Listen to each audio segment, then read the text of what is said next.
Hello दोस्तों, कैसे हो आप लोग। उम्मीद करते हैं अच्छा ही होंगे। आज का हमारा टॉपिक है निर्देशांक ज्यामिति। क्या है? निर्देशांक ज्यामिति, जिसे हम इंग्लिश में कोऑर्डिनेट ज्योमेट्री कहते हैं। और प्लस थ्योरी भी पढ़ाएंगे और 10 VVI objective question with answer बताएंगे। तो आज की वीडियो में हम इनके बारे में जानेंगे कि इस पैटर्न में हमें किस हिसाब से क्वेश्चन आता है, उसका जवाब हमें कैसे देना है, कितने नंबर का क्वेश्चन आता है। तो वीडियो के लास्ट तक आप लोग बने रहिए, हम सब कुछ के बारे में बताएंगे। प्लस इसका एक इंपॉर्टेंस यह है इस वीडियो में कि आपको हम थ्योरी भी बताने जा रहे हैं। इंपॉर्टेंट क्वेश्चन तो बता ही रहे हैं, जो VVI क्वेश्चन है वो बता ही रहे हैं, साथ में थ्योरी बता रहे हैं ताकि आपको सवाल में किसी भी प्रकार का दिक्कत ना हो। और किस पैटर्न से क्वेश्चन आएगा, 1 नंबर का क्वेश्चन किस प्रकार का होगा, 2 नंबर का क्वेश्चन किस प्रकार का होगा, सभी विषयों पर हम बात करेंगे। कोऑर्डिनेट ज्योमेट्री से आपको 10 मार्क्स का क्वेश्चन पूछा जाता है। कितने नंबर का पूछा जाता है? 10 मार्क्स। अगर आप कोऑर्डिनेट ज्योमेट्री ढंग से पढ़ लेते हैं तो 10 नंबर का क्वेश्चन आपको कोई नहीं छीन सकता है। और ये जो चैप्टर है एकदम आसान है, लेकिन आसान तब होगा जब आप हमारी वीडियो को लास्ट तक देखिएगा और साथ में जो क्वेश्चन बताएंगे उसको प्रैक्टिस कर लीजिएगा। तो निर्देशांक ज्यामिति से आपका 10 नंबर आना तय है। 110% इसी पैटर्न का आपका सवाल आएगा। सबसे पहले बात हम करते हैं इसका थ्योरी का। कोऑर्डिनेट ज्योमेट्री होता क्या है? कोऑर्डिनेट निर्देशांक जो है, निर्देशांक कभी भी किसी बिंदु का लिखना होता है, किसी का साथ देना एक साथ, मतलब 2 टर्म में। निर्देशांक कभी भी किसी बिंदु का लिखाता है तो सबसे पहले लिखाता है x और y। निर्देशांक अगर कभी भी पूछ दे तो x और y के टर्म में ही लिखाता है। इस बात को आप माइंड में सेट कर लीजिए। कभी भी या तो आप ग्राफ बनाते हैं तो उस समय में निर्देशांक बताया जाता है, बिंदु का निर्देशांक बताया जाता है, तो वहां पे x का क्या वैल्यू है और y का क्या वैल्यू है एक साथ बताएंगे तो वह निर्देशांक कहलाएगा। अब आपको मन में यह क्वेश्चन उठता होगा कि यह x क्या है और y क्या है। तो हम ग्राफ जब पढ़ाए थे तो बताए थे कि यहां देखिए यही ग्राफ होता है। यह क्या है? x, ये क्या है? x डैश, ये क्या है? y, ये क्या है? y dash. ये अक्ष है, ये x अक्ष हो गया, एक्सिस जिसको हम इंग्लिश में बोलते हैं, इंग्लिश में क्या बोलते हैं? एक्सिस। ये y डैश अक्ष हो गया, ये y अक्ष हो गया और ये x डैश अक्ष हो गया। आपको एक चीज पता है कि y के तरफ प्लस वैल्यू रहता है, +1, +2, +3, +4। x के तरफ प्लस रहता है, +1, +2, +3, +4। और डैश के तरफ ना माइनस वाला रहता है, -1, -2, -3। इससे आप ये जो ग्राफ हम समझा रहे हैं ना, इससे आपको 2 से 3 नंबर का क्वेश्चन अभी हम आपका डाउट क्लियर कर देंगे। वीडियो के लास्ट तक आप लोग बने रहिए, हम 10 नंबर इजी वे में बता देंगे कैसे आना है। y dash -1, -2, -3। यह जो है अक्ष है, यह अक्ष है, ये क्या है? ये अक्ष है। यह क्या है? अक्ष है। एक वर्टिकल है और एक हॉरिजेंटल है। यहां पर ध्यान दीजिए, यह जो कटान बिंदु है, यह एक दूसरे को जो काट रहा है, इसको हम मूल बिंदु कहते हैं। इसको हम ओरिजिन, इसको हम क्या कहेंगे? मूल बिंदु। तो आपका एक ऑब्जेक्टिव क्वेश्चन का आंसर यह निकल गया कि मूल बिंदु का निर्देशांक क्या होता है। मूल बिंदु का निर्देशांक क्या होता है?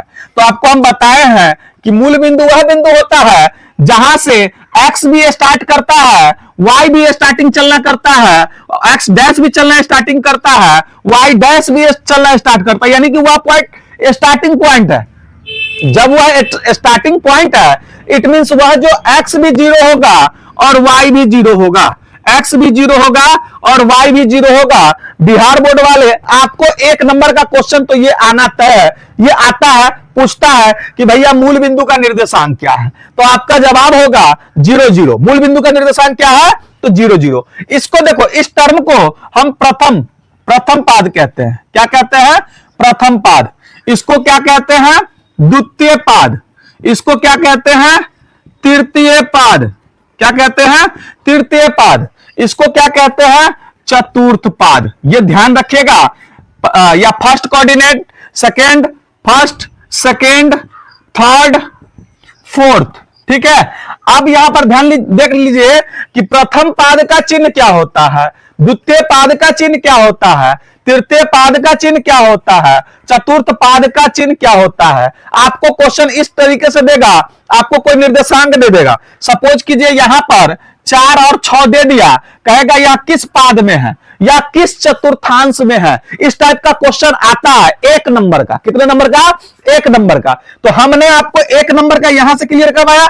1 नंबर का ये देख लीजिए, सबसे पहले तब ऐसा क्वेश्चन दिया तो हमें तो जानना होगा कि किस पाद में, किस चतुर्थांश में क्या चिन्ह होता है। तो देखिए हम एक्स वाई को लिखते हैं तो चिन्ह भी लिखाएगा, पहले एक्स लिखाता है फिर वाई। अब देखिए प्रथम पाद में एक्स जो है वह प्लस में है और वाई भी प्लस में है, यानी कि आपका प्रथम पाद का चिन्ह क्या हो गया? Plus plus. क्या हो गया प्रथम पाद का चिन्ह?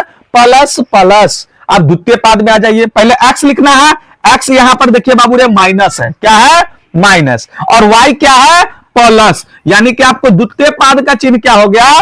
Minus plus. क्या हो गया? Minus plus. तृतीय पाद में देखिए एक्स भी माइनस, वाई भी माइनस, यानी कि तृतीय पाद का आपका चिन्ह माइनस माइनस हो गया। क्या हो गया? Minus minus. चतुर्थ पाद में आइए, देखिए एक्स प्लस कह रहा है लेकिन वाई क्या कह रहा है? माइनस, यानी प्लस माइनस।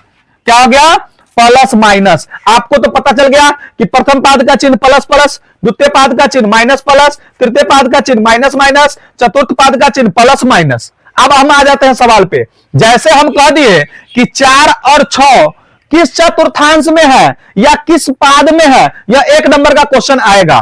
तो हम इस 4 और 6 से मतलब नहीं है, इसके साथ लगे चिन्ह से मतलब है।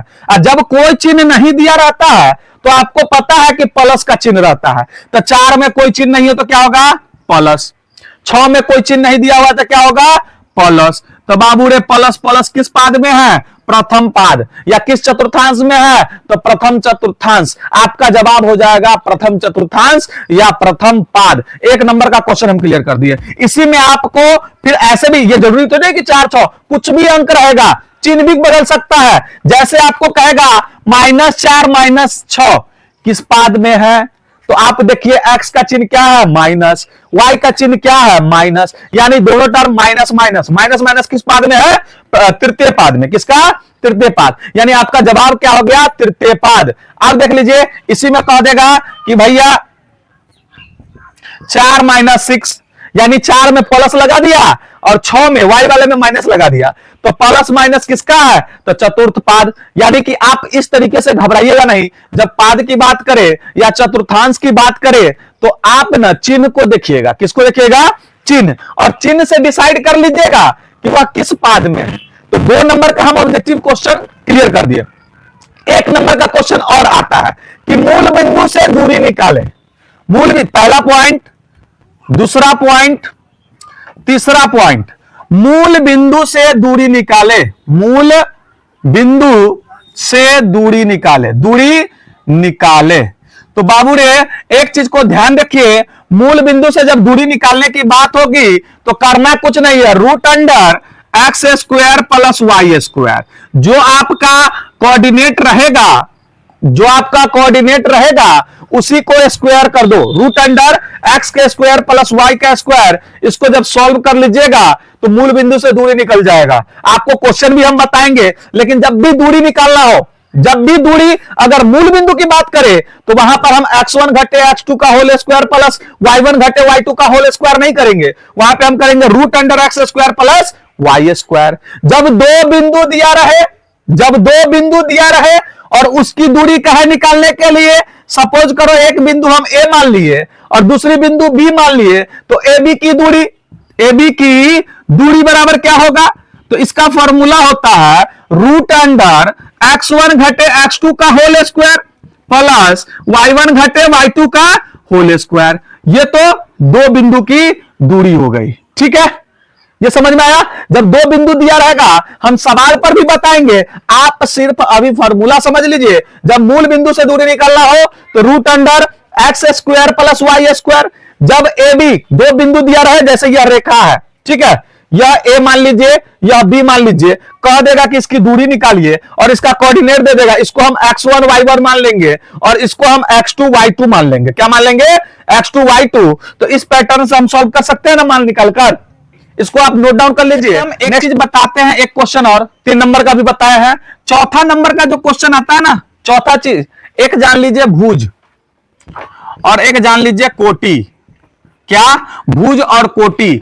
भुज जो है हम x को कहते हैं और y को हम क्या कहते हैं? कोटि। यानी एक हो गया x को भुज कहते हैं, x को भुज कहते हैं, y को कोटि कहते हैं, y को कोटि कहते हैं, कोटि कहते हैं। आपका सवाल आ जाएगा, ध्यान दीजिए कि भैया 4 और 6 के कोटि कौन है? कोटि कौन है? इस प्रकार से 1 नंबर का क्वेश्चन आता है। तो कोटि हमने बताया, y वाले टर्म को हम कोटि कहते हैं, यानी कि y क्या है? 6, यानी कि आपका आंसर हो जाएगा 6, यानी कि जो आपको ऑप्शन में होगा 6 वही वाला टिक मारिएगा। या आपको कह दे कि भुज, जैसे हम कह देते हैं 4 6 में भुज क्या है? तो भुज 4 है, कोटि क्या है? तो 6 है। आप माइंड में इतना सेट कर लीजिए कि x को हम भुज कहते हैं और y को कोटि कहते हैं। नेक्स्ट आपको थ्योरी पर चलते हैं कि भैया जब कोई बिंदु दिया हो, जब कोई रेखा दी हो, रेखा दिया है और इसका बिंदु एक है A, एक है B, इसका मध्य बिंदु है C, मध्य बिंदु इसको लिख देते हैं मध्य, ठीक है ना।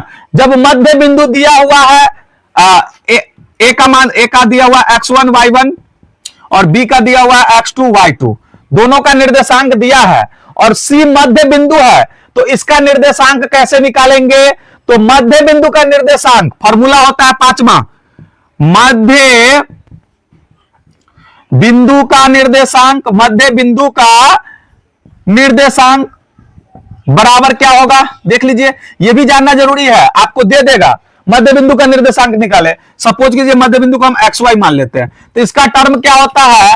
x1 प्लस x2 बटे 2 y1 प्लस y2 बटे 2। इससे रिलेटेड जो भी क्वेश्चन आएगा वो आपको हम वीवीआई क्वेश्चन में बता देंगे, लेकिन इससे भी आपको सवाल आएगा, इससे भुज कोटि से भी आएगा। ये हम हर चीज बताते चल रहे, थ्योरी में भी बताएंगे और ऑब्जेक्टिव क्वेश्चन जब समझाएंगे उसमें भी बताएंगे। नेक्स्ट आपका फॉर्मूला है कि सपोज कीजिए ए बी एक रेखा है, उसको मध्य बिंदु पर नहीं विभाजित किया जाता है, जबकि m रेशियो, इसको C मान लिए, इसको मान लो m1 और m2 रेशियो में विभाजित किया जा रहा है, तो यह C अनुपातिक, C का निर्देशांक निकालिए, तो x1 y1 ये हो गया x2 y2, ठीक है, इतना समझ में आ गया।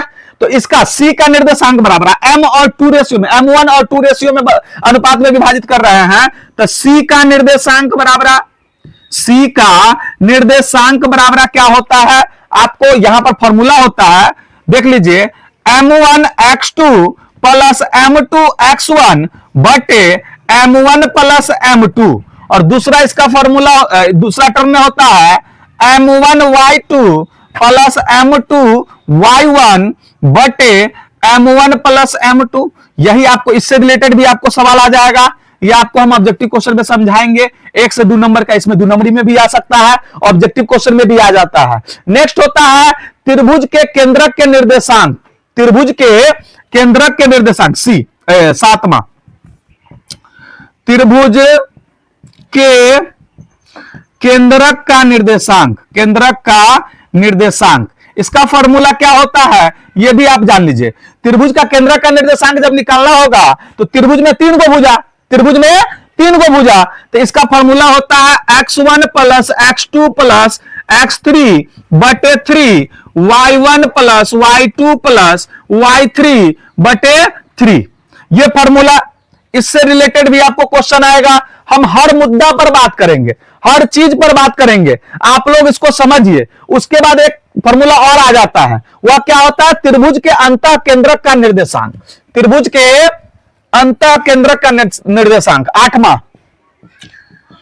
त्रिभुज के अंतः केंद्रक के निर्देशांक, केंद्रक के निर्देशांक, इसका क्या फॉर्मूला होता है?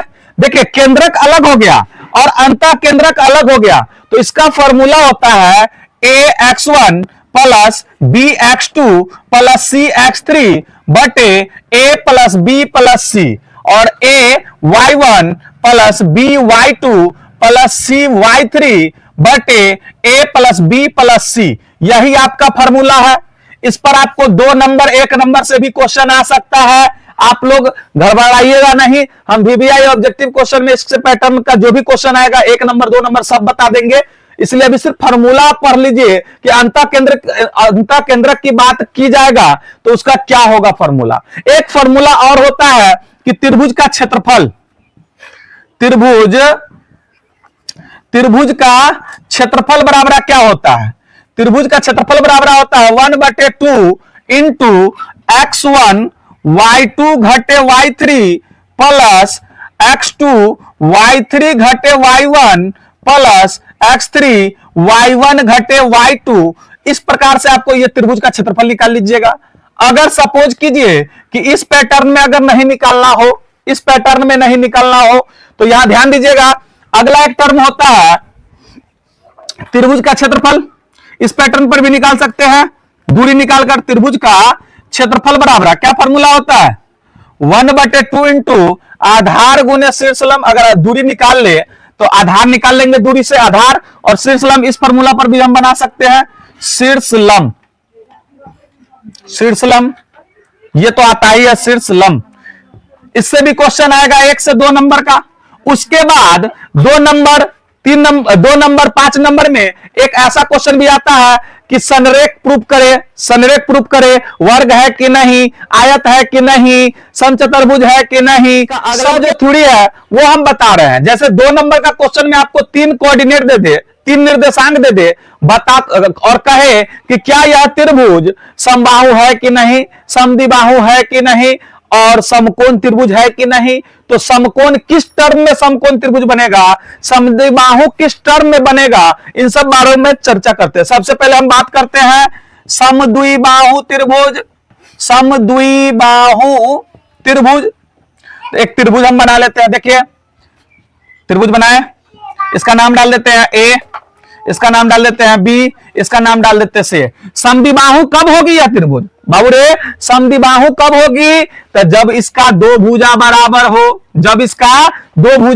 हो, तो इसमें क्या बराबर होना चाहिए? ए बी बराबर ए सी। अगर देखो, अगर आपको 3 कोऑर्डिनेट दे दे और बताए कि क्या यह त्रिभुज समद्विबाहु है, तो सबकी दूरी निकालेंगे, तीनों की दूरी निकालेंगे, उसमें से 2 भुजाओं की दूरी बराबर हो जाएगा, 2 भुजाओं की दूरी ऐसे बराबर हो जाएगा, तो हम कह देंगे, इसीलिए कह देंगे कि त्रिभुज एबीसी समद्विबाहु त्रिभुज है, समद्विबाहु त्रिभुज है। ऐसा आता है क्वेश्चन, त्रिभुज है। यह आपको 2 नंबर में आएगा, ऑब्जेक्टिव में तो आ नहीं सकता है क्योंकि सिद्ध करने वाला है। ठीक है, जब समबाहु त्रिभुज की बात करें, समबाहु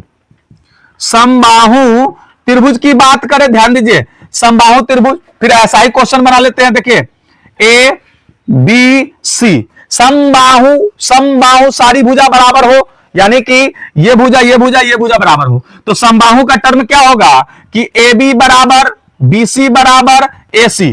तीनों टर्म अगर बराबर हो, तीनों को दूरी निकाल लेंगे, दूरी तो निकालने आता है ना, x1 घटे √x1 घटे x2 के होल स्क्वायर प्लस y1 घटे y2 का होल स्क्वायर। इस पैटर्न पर तीनों को दूरी निकालेंगे और देखेंगे कि तीनों बराबर है कि नहीं। जब बराबर है तो इसलिए कह देंगे कि त्रिभुज एबीसी समबाहु त्रिभुज है।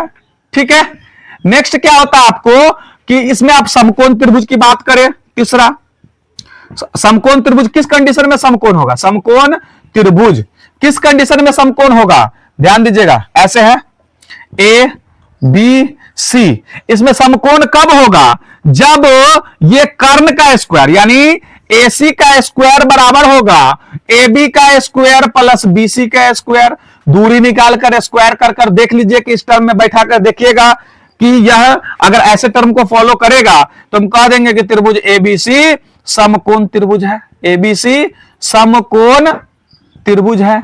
नेक्स्ट आपका क्या हो जाता है, ध्यान दीजिए आप लोग कि संरेख की बात करें, जैसे हम कह दिए ये एक रेखा संरेख है ए, इसका बीच वाला टर्म बी, इसका सी। संरेख कब होगा? संरेख चौथा पॉइंट है, संरेख की बात करें, किसकी? संरेख, 3 रेखा संरेख कब होगा? जब AC बराबर A B plus B C, दूरी निकाल कर करना होगा। या प्रूफ करने में आए तो हमको दूरी निकाल कर ही बाबू ये करना होगा। एसी को दूरी निकाल लीजिए, ए बी को दूरी निकाल लीजिए, बीसी को दूरी निकाल लीजिए, ए बी और बीसी को जोड़िए, एसी के बराबर होता है कि नहीं। अगर बराबर हो गया तो हम कह देंगे संरेख है, अगर बराबर नहीं हुआ तो हम कह देंगे संरेख नहीं है। इसको आप लोग नोट डाउन किए, ऊपर वाला को हम मिटा लेते हैं। अब आ जाती है बात समांतर चतुर्भुज की। किसकी बात आ जाती है? समांतर चतुर्भुज। पांचवा पॉइंट, कब यह समांतर चतुर्भुज होगा? ध्यान दीजिए, समांतर चतुर्भुज, ध्यान दीजिए, ऐसे ही ना होता है समांतर चतुर्भुज। इसका नाम डाल देते हैं ए बी सी डी। तो समांतर चतुर्भुज का टर्म लिख लीजिए। इसका टर्म क्या होता है? ध्यान दीजिए, ए बी बराबर होना चाहिए, ए बी बराबर होना चाहिए डी सी, और एडी बराबर होना चाहिए बी सी। कंफ्यूजन नहीं होना चाहिए। जब यह दोनों टर्म को फॉलो करेगा तो वह क्या हो जाएगा? समांतर चतुर्भुज हो जाएगा। क्या हो जाएगा? समांतर चतुर्भुज। नेक्स्ट आ जाता है आयत। क्या जाता है? आयत। आयत के लिए हमें टर्म क्या चाहिए? देख लीजिए, आयत, छठा आयत। आयत में ध्यान दीजिए, ऐसा ही ना होता है, इसको ए बी सी डी ऐसे विकर्ण खींच दिए, इसको क्या बोलते हैं? विकर्ण। इसको क्या बोलते हैं? विकर्ण। ध्यान दीजिए, आयत में तो ए बी बराबर सी डी होना चाहिए। ध्यान दीजिए, ए बी बराबर डी सी, ए बी बराबर डी सी और ए डी बराबर बी सी, ये तो बराबर होना चाहिए। साथ में विकर्ण भी बराबर होना चाहिए। विकर्ण क्या है इसका? देखो, ए सी बराबर बी डी, AC बराबर BD, और साथ में इतना ही से नहीं, आमने सामने की तो भुजा बराबर होनी चाहिए, प्लस 90 डिग्री का कोण होना चाहिए। तो 90 डिग्री के कोण समकोण त्रिभुज वाला पैटर्न पर आ गए। तो इसमें यह भी देखना होगा कि क्या कर्ण का स्क्वायर यानी BD का स्क्वायर बराबर है AD का स्क्वायर प्लस AB का स्क्वायर। इनमें ना आयत में इन चारों पॉइंट को आपको देखना होगा। आयत में इन चारों पॉइंट को देखना होगा, इन चारों टर्म को फॉलो करेगा, तब जाकर हम कहेंगे कि क्या है? आयत है। इसके बाद नेक्स्ट चलता है समचतुर्भुज। क्या चलता है? समचतुर्भुज, सातवां समचतुर्भुज। समचतुर्भुज में आखिर क्या टर्म होगा? ध्यान दीजिए, ए बी सी डी। समचतुर्भुज में क्या होता है? इसकी चारों भुजा बराबर होनी चाहिए। यानी हम इसका टर्म लिख सकते हैं ए बी बराबर बी सी बराबर सी डी बराबर बी ए। जब यह चारों टर्म बराबर हो जाएगा तो हम कह देंगे समचतुर्भुज है। क्या है? समचतुर्भुज है। अब आ जाता है वर्ग। वर्ग किस कंडीशन में वर्ग होगा? ध्यान दीजिए, आठवां पॉइंट, वर्ग। यहां ध्यान दीजिए, वर्ग का आपको पता है कि चारों भुजा तो बराबर है, ए बी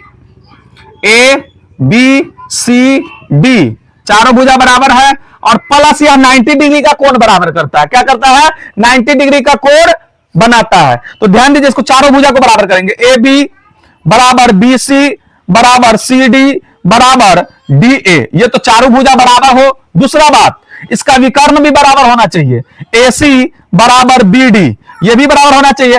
तीसरा बात क्या होगा भाई रे? तीसरा बात होगा कि क्या यह 90 डिग्री का कोण बना रहा है कि नहीं। तो 90 डिग्री कब बनाएगा? जब कर्ण स्क्वायर यानी कि BD का स्क्वायर बराबर होगा DA का स्क्वायर प्लस AB का स्क्वायर।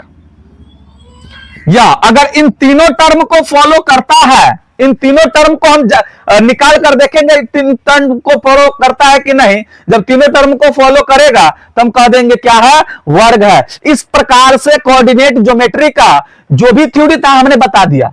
कोऑर्डिनेट ज्योमेट्री का भारतीय वन का ए बी सी, जो भी इसका क्वेश्चन जिस पैटर्न से आएगा सबका हम थ्योरी बता चुके हैं। रही बात बीबीआई क्वेश्चन का, तो वो भी हम नेक्स्ट वीडियो में बता देंगे, क्योंकि अभी हमें कुछ काम है तो हमको जाना भी है, और आपको नेक्स्ट वीडियो में बता देंगे। अगर वीडियो अच्छी लगी है तो हमारे चैनल को सब्सक्राइब कर दीजिए, अपने दोस्तों में भी शेयर कर दीजिए, ठीक है, ताकि उनको भी अच्छी तरीके से समझ में आ जाए। और इसी थ्योरी से, इसके अलावा कोई थ्योरी है ही नहीं, 10 नंबर का इसी पैटर्न पर आएगा। हमने एक एक पॉइंट, एक एक मुद्दा पर बात करी है कि कब आयत होगा, कब संरेख होगा, कब समचतुर्भुज होगा, कब वर्ग होगा, जब अनुपात में विभाजित हो। एक टर्म और छूट गया था, क्या? कि जब अनुपात में विभाजित हो, यानी M1 और M2 में विभाजित हो, M1 और M2 में विभाजित हो और वह अज्ञात हो, और वह अज्ञात हो, तो उस कंडीशन में हमको मानना पड़ता है ना, ज्ञात हो, तो उस कंडीशन में हम वन रेशियो लेमटा मानेंगे, यानी M1 को मान लेंगे 1 और M2 को मान लेंगे क्या, लेमटा। यही मानिएगा, ये याद रखिएगा, ये याद करने की चीज है। 1 लेमटा मानकर आप बना सकते हैं, वैल्यू आप निकालोगे, निकल जाएगा। हम आपको सवाल पर बताएंगे नेक्स्ट वीडियो में, तब तक के लिए बाय।